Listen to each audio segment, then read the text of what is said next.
Hi, I'm Todd Jones. I'm the host of the podcast Press Box Access. Here's a clip from my interview with Malcom Moran.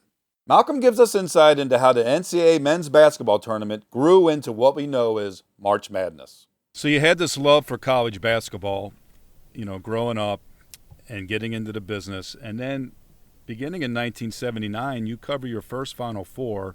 Quite a good one, by the way, huh? Bird Magic, not bad. Yes. And you've covered 40, I think, right?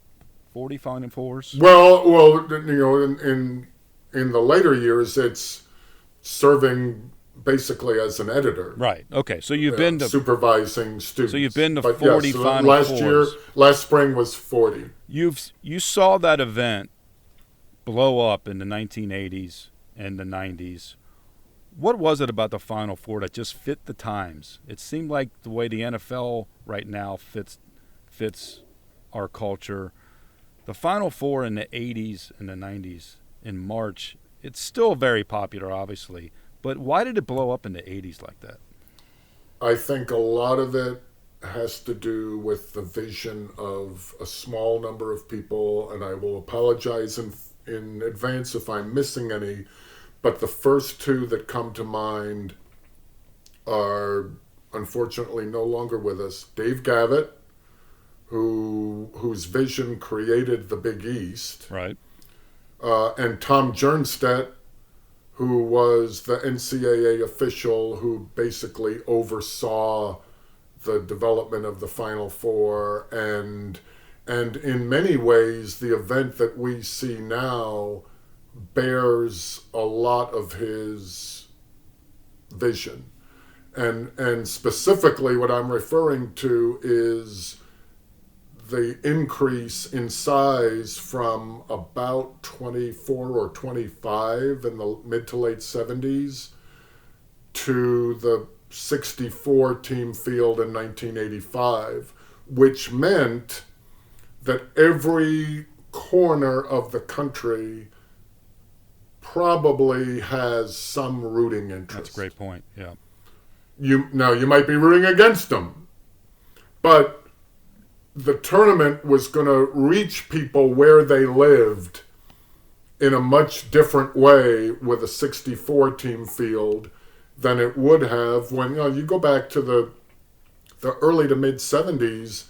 You think of what an injustice it was when only one team from a conference could play in the NCAA tournament. Oh, right. Maryland, 1974, right? Triple overtime. Right. Well, and that's when that whole issue really came to a head, when Maryland losing to North Carolina State and David Thompson in one of the great ACC tournament games ever, and doesn't get an NCAA tournament bid, and wound up not accepting an NIT bid because they were so crushed. Yeah. Now it when it went to 64, especially, it became a much more democratic lowercase d event. So what? And the opportunity became, national on a true national scale. So there were so many iconic moments back in those days when you think about it. Keith Smart hitting a jumper, Lorenzo Charles, Chris Webber's timeout, Duke, Kentucky, UNLV, Duke. As a reporter, when you think about all those events that you were at, what comes to mind first and why? Well, the part of this would be my own experience, but part of it would be the impact nationally. The sequence of games in 81 on the first Saturday of the tournament, when you had a staggered series of lightning in a bottle moments, one of them being number one DePaul losing to St. Joe's at Dayton, which was a moment that we both observed in person. But you had other games as well. You had the U.S. Reed 40 or 50 footer, and there was another game. And the fact that the technology had evolved to that point that allowed NBC to cut from one moment to the next, and you had this succession of bolts of lightning. I mean, that clearly was a series of moments that took the national interest in that tournament to a new level. It was almost like that was the first instance of Twitter. You were actually consuming something as it was happening, which up to that point, you watched one game pretty much, right? You watched one sporting event at a time. And here they are jumping to things as they're unfolding, and that live action just seemed to add the excitement to it for everybody.